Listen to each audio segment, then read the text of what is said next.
let's say we have two lines over here. Let's call this line right over here line AB. So A and B both sit on this line. And let's say we have this other line over here, and we'll call this line CD. So it goes through point C, and it goes through point D, and it just keeps on going forever. And let's say that these lines both sit on the same plane. And in this case, the plane is our screen, or this little piece of paper that we're looking at right over here. And they never intersect. They never intersect. So they're on the same plane, but they never intersect each other. They never intersect. If those two things are true, then and they're not the same line, they never intersect, and they can be on the same plane, then we say that these lines are parallel. We say that they are parallel. They're moving in the same general direction. In fact, the exact same general direction. If we were looking at it from an algebraic point of view, we would say that they have the same slope, but they have different y-intercepts. They involve different points. If we drew our coordinate axis here, they would intersect that at a different point, but they would have the same exact slope. And what I want to do is think about how angles relate to parallel lines. So right over here, we have these two parallel lines. We can say that AB, line AB, is parallel to line CD, is parallel to line CD. Sometimes you'll see it specified on geometric drawings like this. They'll put a little arrow here to show that these two lines are parallel. And if you've already used the single arrow, they might put a double arrow to show that this line is parallel to that line right over there. Now, with that out of the way, what I want to do is draw a line that intersects both of these parallel lines. So here's a line that intersects both of them. Let me draw a little bit neater than that. So let me draw that line right over there. And I'll just call that line, well, actually, I'll do some points over here. Well, I'll just call that line L. And this line that intersects both of these parallel lines, we call that a transversal. This is a transversal line. It is transversing both of these parallel lines. This is a transversal. And what I want to think about is the angles that are formed and how they relate to each other, the angles that are formed at the intersection between this transversal line and the two parallel lines. So we could first of all start off with this angle right over here, that angle right over there, and we could call that angle, well, if we made some labels here, that would be D, this point, and then something else, but I'll just call it this angle right over here. We know that that's going to be equal to its vertical angles. So this angle is vertical with that one, so it's going to be equal to that angle right over there. We also know that this angle right over here is going to be equal to the angle that its vertical angle, or the angle that is opposite the intersection. So it's going to be equal to that. And sometimes you'll see it specified like this. We'll see a double angle mark like that.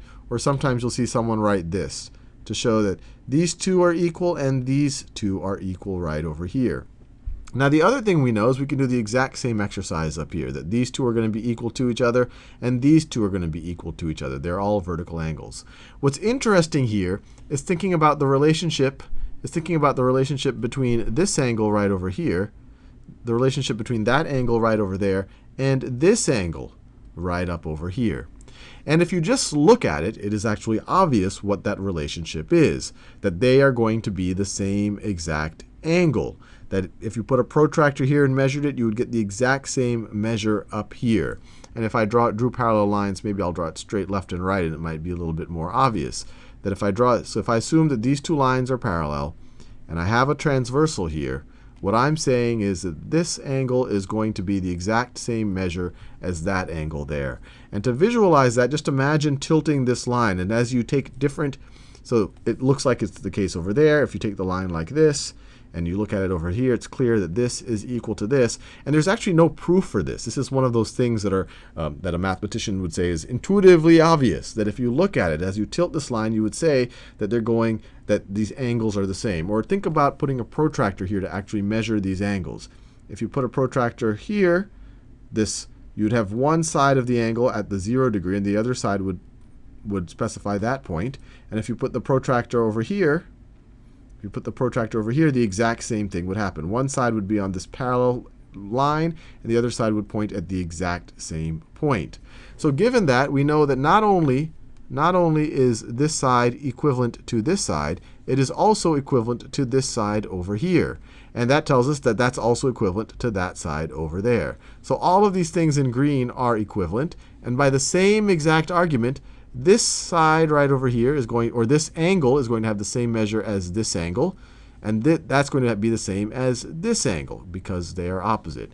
Now, or they're vertical angles. Now, the important thing to realize is just what we've deduced here. The vertical angles are equal, and the corresponding angles at the same points of intersection are also equal. And so that's a new word that I'm introducing right over here. This angle and this angle are corresponding. They represent kind of the top right corner in this example of where we intersected. Here they represent the, I guess, the top or the top right corner of the intersection. This would be the top left corner, top left corner. They're always going to be equal, corresponding angles. And once again, it comes really just, it's a, I guess, for lack of a better word, it is a bit obvious. Now, on top of that, there are other words that people will see. We've essentially just proven that not only is this angle equivalent to this angle, but it's also equivalent to this angle right over here.